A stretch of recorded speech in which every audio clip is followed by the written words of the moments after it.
Good afternoon, and thank you for coming to the screening of Giant. The gentleman that is going to join us from via Zoom now and introduce the film was on the set of the film. And Sarah, can you put up the pictures? Yeah, and he sent us these images from the set. And he's a writer, he's a filmmaker. He's a playwright, and he founded the American Film Institute and the Kennedy Center Honors. And he is George Stevens Jr., and he's also the author of this book, Life in the Golden Age of Hollywood and Washington. And help me welcome George Stevens Jr. Thank you, Julia, for the lovely introduction. And it's nice to be talking with all of you in Sag Harbor, a place that I've spent time and enjoy greatly. And so I guess my mission tonight is to just do a little introduction to the film Giant. And I think I would just start by saying that, that the restoration of Giant that you're going to see really started with a phone call to me from Steven Spielberg about a year and a half ago. I've noted through life that Steven has the capacity to be interested in things other than his own immediate self-interest. And he began by saying, "Your father's Giant is a masterpiece. I think we can, with 4K, it can be restored to as close to the brilliance of what he saw on the screen when he finished it." And a year-and-a-half process, or a year-long process, began working with the fine technicians at Warner Brothers to preserve Giant. I realize that I am probably the only person living who really knows what Giant should look like. I was there with my father during the editing, and I have a very clear memory of the picture and the audio. And it was interesting as the film went on. It's a long film. Attention to detail is everything. And these technicians care so much about getting it right. And I remember I was on the set one day. My father was directing a scene with Rock Hudson and Dennis Hopper, and Dennis is about to have an argument with his father.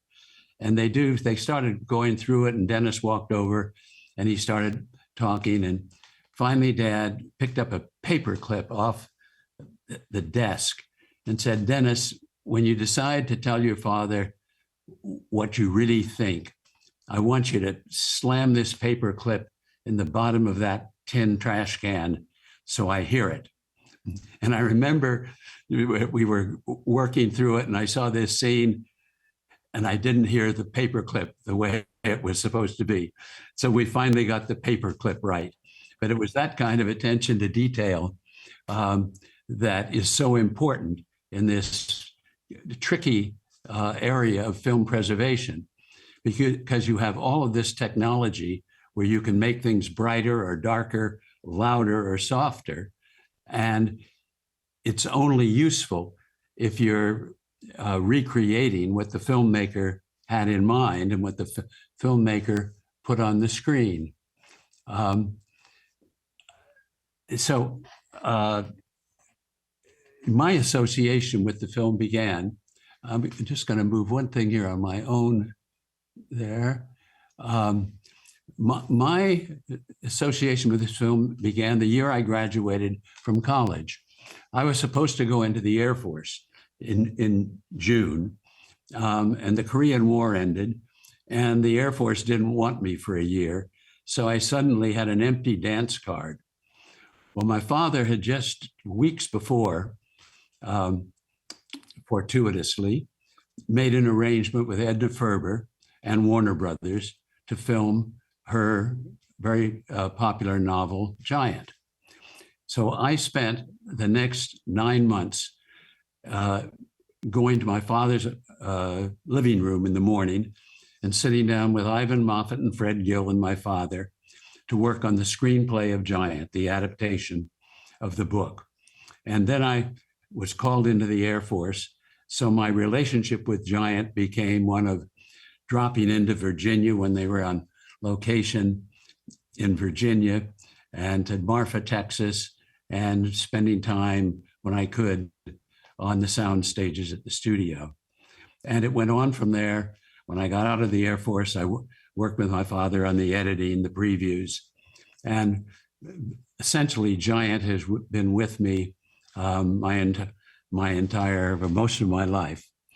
I even one day on the sound stage, after he had finished his work on the picture, I was watching the shooting, and Jimmy Dean came on the set, and he looked at me with his tinted glasses and told me that he just bought a Porsche Spider, and he said, "Would you like a ride?" And I went outside and got in this little sports Spider that was called Little Bastard, and Jimmy took me for a ride through the streets of the Warner Brothers studio with its tall sound stages. It was not the it was not according to studio rules, the pace of the drive, but it was sadly the car that took him to his early death, even before the picture opened. The casting of the film was very interesting. There were interesting choices. My father talked with, many of the prominent actors of the day, William Holden, an actor called Forrest Tucker, Alan Ladd, Richard Burton were both considered for the Jet Rink character, Grace Kelly, Audrey Hepburn. But he felt that an audience was better able to believe a romance between characters if the actors were young. So we made the choice of casting Elizabeth Taylor and Rock Hudson in the two leading roles, and James Dean, in the third, rather than, as was more common, taking older actors, having them play young, and then go on to play the part. He reversed it and took younger actors to be young in the beginning, and then asked them to play older in the later parts of the film. And then the other actors, you will see them all, but we were fortunate to have just a wonderful group of actors.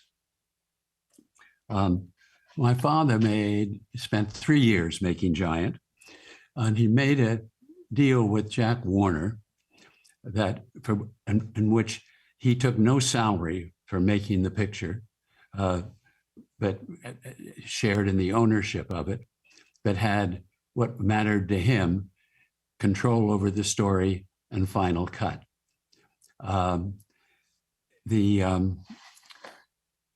When Jack Warner read the script of Giant, it was 178 pages long. And I remember we used to get the typist to broaden the margins at the top and bottom to kind of try to make it fewer pages. But Warner read the script, and he sent my father, no, he said, this picture looked like it's going to be two hours and 30 or 35 minutes. And he said, even in our great film Battle Cry, which is 2 hours and 30 minutes, the audience gets restless. He said, I hope you'll trim this to 2 hours, and I think we'll have a much better result. My father sent him a note saying that he'd seen audiences get restless in 2-hour movies. And so at the end of the road, when we showed the picture to Jack Warner, the picture was budgeted at $2.2 million. And what Jack Warner saw was a 3-hour and 20-minute film that cost $5 million. But happily for Jack Warner, when it was released, it became the most successful picture in Warner Brothers history to that time. And Giant was ahead of its time in many ways.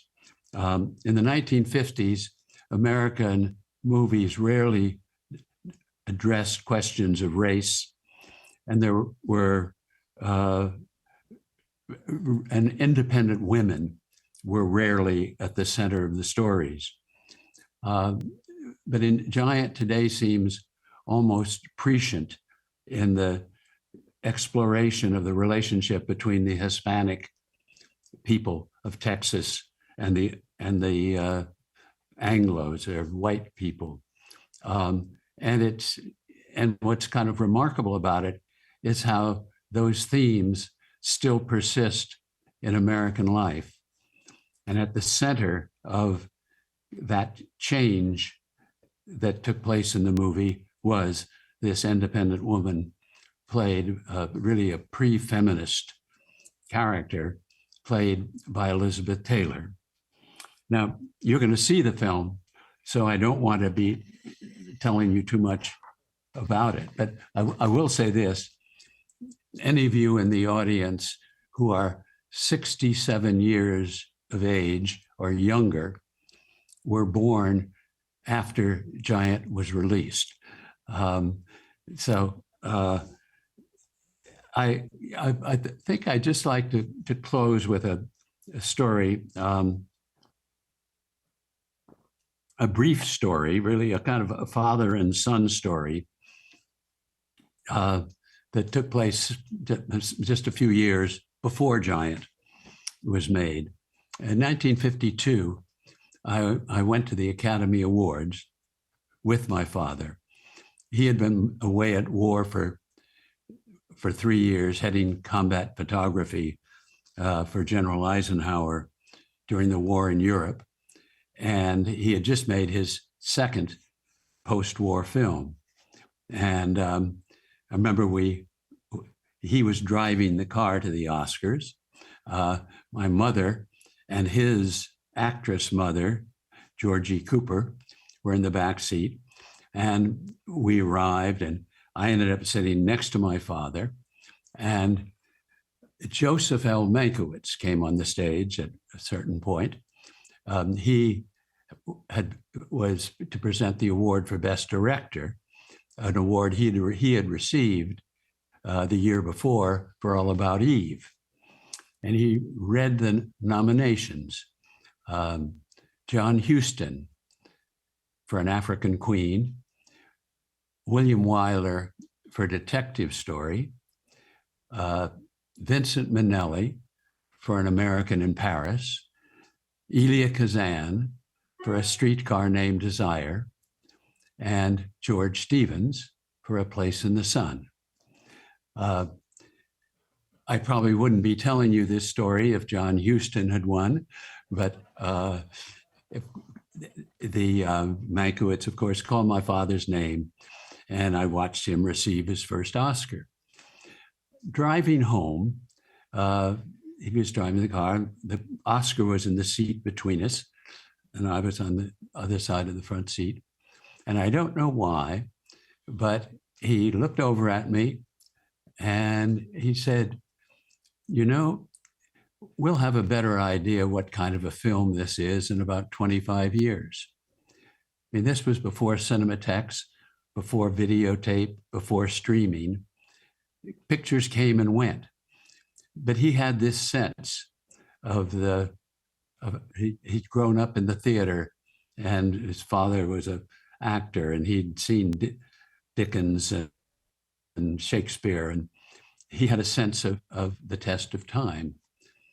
Now, he did not know, of course, that the 17-year-old sitting across from him would one day be the founder of the American Film Institute, where the test of time was the central idea, the idea of films that last and preserving films and training people to make films that will stand the test of time.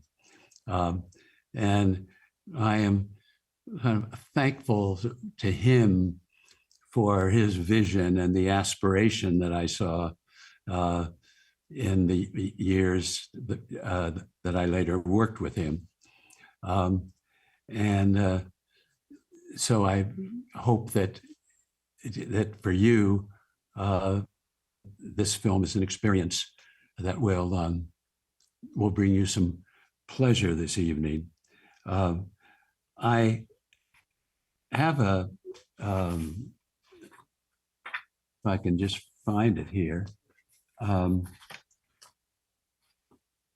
Yes, there's a description in my memoir that was recently published that is a description of the film that I like, and I ended the chapter on Giant with it, and I will leave it with you with that thought tonight. The British historian Neil Sinyard wrote in 2019, "For an epic, Giant might seem deceptively modest. What is gigantic in the film is not the scale of its settings and action, but the breadth of its humanity." And Julia, here I am in Washington. There you are all in Sag Harbor. And those are my thoughts for the evening. Thank you. Thank you. Thank you so much.